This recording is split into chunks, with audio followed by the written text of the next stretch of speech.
政府最近公布電動車路線圖更新版，目標喺2035年停止登記燃油私家車。核心目標係為咗確保香港喺2050年前達成車輛零排放同埋碳中和。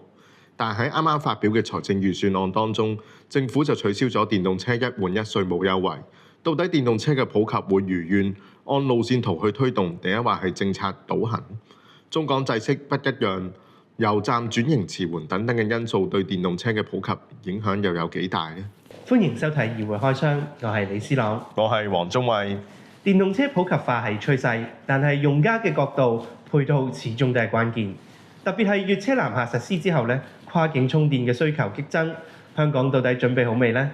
唔同嘅充電標準又會唔會妨礙電動車嘅普及？現時香港主流電動車採用俗稱歐標嘅 IEC 標準，而國內電動車就使用 GB， 即係國標標準，充電標準同埋插頭都唔相同。未來可能會有新嘅制式統一充電標準嘅問題。所以咧喺度咧，我哋同國家能源局咧喺度咧就試下咧，我推出一個咧叫做超紙嘅一個嘅技術。呢一個咧就係國家咧喺一方面咧，佢哋係研發出嚟，亦都係同一啲國際嘅充電嘅一啲嘅標準嘅機構咧大家係喺嗰度嚟到係有個溝通嘅。咁希望呢一個嘅技術咧，可以咧就將即係呢個充電嗰個嘅標準咧慢慢咧邁向一個嘅統一嘅一個制式啊咁樣。咁樣係完全新嘅一個嘅做法。咁我哋先喺香港嚟到做一個嘅試驗，睇下一方面咧，如果係成功嘅話咧可以透過嚟香港我哋嗰個嘅國際窗口呢一個咁樣嘅角色啦能夠將呢一個嘅制式咧可以係慢慢睇下點可以推出去啊咁。根據政府當局提交俾立法會嘅文件顯示，過去幾年本港電動車數目已經增加至14萬部，而設置於私人樓宇同埋屋苑嘅電動車充電樁約有13萬個，仲有16500支公共充電樁。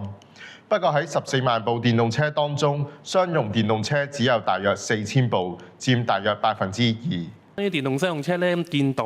就係考慮關於輕型客貨車同埋電動電單車咧，呢兩個車種咧，好似係相對有條件再推動電動嗰個電動化嘅。咁唔知局方或者有冇一個具體嘅措施或者諗法，會唔會係咪又有啲資助計劃啊，或者其他嘅方面嘅措施嚟到推動輕型客貨車同電動電單車嘅商用車輛嘅轉型咧？咁我哋所做嘅咧，唔係靠佢哋嚟到係去為幫嗰啲嘅的士嚟到充電嘅，因為咧將來我哋嗰啲嘅油彈轉變站啊，我哋嗰3億嗰個嘅高速充電網絡都係可以幫的士咧到係充電嘅。我都係想講翻，即係頭先關於商用嗰個電動車，尤其是係小巴啦，我就希望其實可以持一個開放態度，即係唔一定要全電嘅。我覺得即係其實而家混能都好慳電㗎嘛，咁希望可以開放到俾佢哋試下用一啲混能車，咁好過而家原地踏步啦。